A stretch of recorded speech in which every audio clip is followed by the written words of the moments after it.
Okay.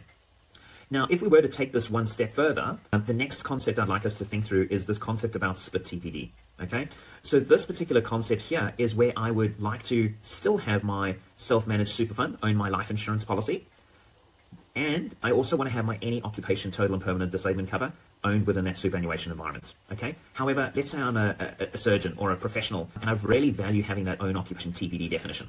But as we saw on the slide before, I didn't want to have all my own occupation cover here, like we saw here. I didn't want all of that sitting in my personal name.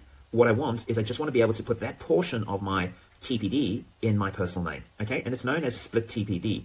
And what this ultimately is doing is this is putting the any occupation portion of your total and permanent disablement cover in your superannuation fund, and the any occupation definition is sitting in your personal name. Okay, so what would potentially happen is, let's say, for example, there was a TPD event. The first thing the insurer would be looking to see is, do you meet the any occupation definition TPD?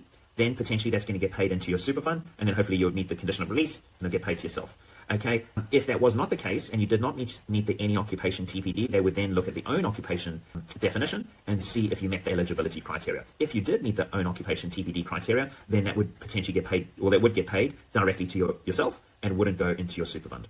Okay, so that's what that kind of looks like. Be mindful here again, these sums insured have to be the same. So let's say, for example, we had $1 million worth of life insurance and we had $750,000 worth of TPD cover and the split setup. What that means is that the maximum you'll ever get paid for TPD is $750,000 combined.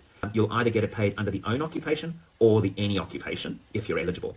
Okay, the structure as well is a combined policy. So what would also happen is you would then, if you did have a successful any occupation TPD claim, that would then reduce your cover to $250,000.